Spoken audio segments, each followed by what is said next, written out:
Salve, salve, rapaziada, Felipe do Mestrado Cripto aqui.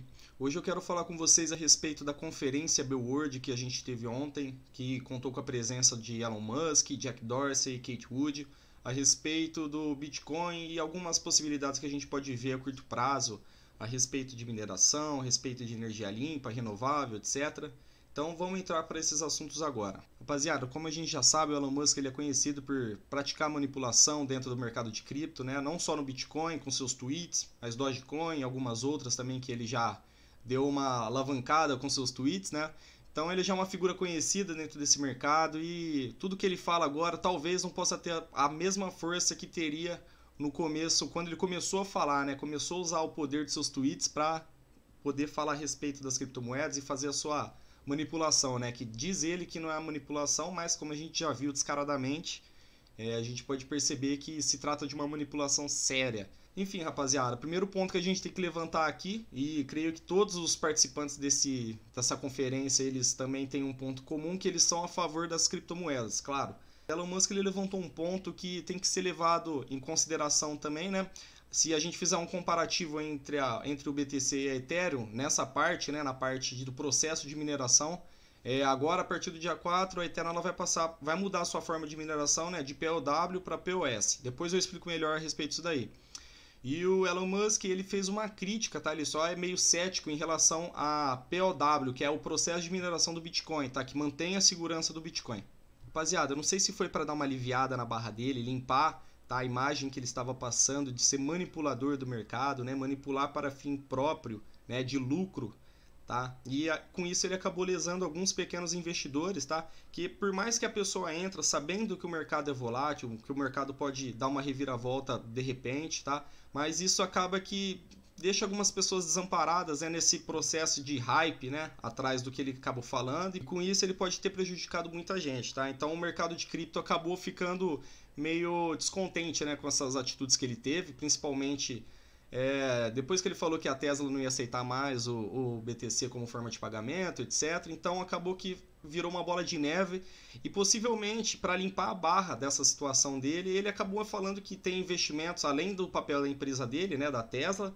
Ele tem outros 3 investimentos e são só esses, só. A Tesla, Bitcoin, Ethereum e Doge. E ele também afirmou, né, que de todos os seus investimentos, o que está mais alocado em dinheiro da parte dele é no Bitcoin. Então imagina essa notícia agora, antes da manipulação que ele fez no mercado. Com certeza o mercado ia explodir agora, né? Mas como a gente pode ver, o mercado ele tá ali entre os 32 e pouquinho, sem muita força, tá? Eu creio que essa conferência deu uma ajudada no preço, tá? Para ele se manter acima dos 30k, mas como eu falei no vídeo anterior para vocês, a gente teve uma peculiaridade, tá? Que não aconteceu desde o começo dessa queda, tá? Que se iniciou no início de maio, na metade de maio até agora, nos dias de hoje, tá? Que o preço nos gráficos maiores, no diário e no gráfico de 4 horas, eles fecharem abaixo, tá, desse suporte dos 30 mil dólares.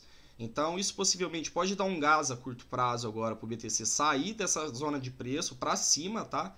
Porém, a minha expectativa, tá, e o que eu espero, o que o gráfico me mostra é que possivelmente a gente vai buscar níveis abaixo, tá, dos 30 mil dólares, assim como 25 mil, 27,5 mais ou menos. Eu já falei para vocês, só para reforçar só. E para confirmar ainda mais essa hipótese de que ele está querendo limpar a barra dele, né, em relação a essas partes de manipulação do mercado, ele afirmou nessa conferência que a SpaceX tem investimentos em Bitcoin também.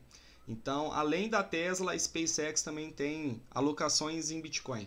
Tá? Então, isso se fosse um tempo atrás ia explodir o mercado, mas agora, como a gente já sabe como que é a figura, o que ele estava querendo por trás, o mercado deu uma segurada. Agora, outro ponto importante que foi levantado nessa conferência é a respeito da energia limpa do Bitcoin. Elon Musk também afirmou que a Tesla vai voltar a aceitar Bitcoin depois que a fonte de energia renovável atingir 50%. Isso é até meio contraditório porque os carros elétricos em si elas ajudam a diminuição do uso de combustível fóssil, de emissão de CO2 na atmosfera, etc. Porém, a energia gasta nesse processo da criação do automóvel, também de alguns minérios que precisam para compor, tá, a placa para poder fazer esse carro, também causa um grande impacto ambiental que isso não é informado pela mídia ou por alguns outros meios de comunicação. Então é meio contraditório, né? Você pesquisar a fundo, você vai ver o quanto é grande o impacto ambiental gerado por esses processos. Vendo isso, a gente tem uma noção que ele está querendo quebrar as pernas do Bitcoin para depois se mostrar como um possível salvador, né? Porque até nessa conferência mesmo ele ofereceu a oportunidade da Tesla, que ele, por sua influência, e a Tesla, pelo tamanho e pela dominância em relação à energia limpa, entre aspas, que eles promovem, eles têm bastante contato na indústria de energia renovável. Ele está querendo quebrar as pernas para depois sair como um possível salvador, né? Limpando a barra dele, como eu tinha falado para vocês agora, nos levantamentos do que foi falado anteriormente. Eu estava falando muito de Elon Musk aqui, mas agora eu vou falar dessa parte de energia renovável da Cathie Wood. Ela já tem uma outra visão em relação ao Bitcoin que é diferente, tá, do que o Elon Musk passa. Em comparação com o ouro e com esse sistema financeiro atual que a gente tem, o Bitcoin se mostra muito mais limpo, uma energia muito mais limpa do que se comparado com os dois. E o ouro também como uma reserva de valor. E o método que é aplicado para poder fazer a extração desse ouro gera grandes impactos para o ambiente. Tanto de local, né, para se posicionar, para se estabelecer, fazer a mineração, você acaba devastando alguns locais de natureza, né?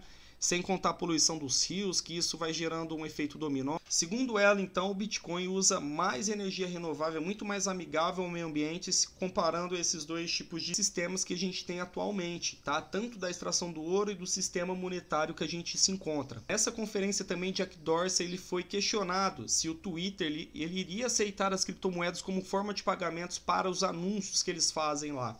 E com certeza, sem hesitação, ele falou que sim. Jack Dorsey ele já é um velho conhecido no mundo das criptomoedas, ele é um grande entusiasta do Bitcoin e da tecnologia blockchain. Jack Dorsey ele já aproveitou para mostrar o seu projeto de rede social descentralizada. Isso é um tema para um outro vídeo, tá? E é muito interessante essa ideia que muito provavelmente tem futuro e vai caminhar lado a lado com a tecnologia que a gente está vendo agora. Enfim, rapaziada, essa conferência aconteceu ontem, né? Tem alguns aspectos que podem ajudar bastante as pessoas, né? Levar essa mensagem da tecnologia blockchain, das criptomoedas, do Bitcoin em si, e as possibilidades, a liberdade que ela passa para o indivíduo. Porém, tem essa imagem do Elon Musk atrelada às moedas, tá? Principalmente depois daquela novela de manipulação, de sobe e desce de preço, de aceitar ou não aceitar mais Bitcoin. Então isso já não cai mais legal, não é tão bem visto assim pela comunidade cripto. Mesmo ele falando um monte de coisa boa lá, não coisa boa, né? Coisa para limpar a sua barra, na minha opinião.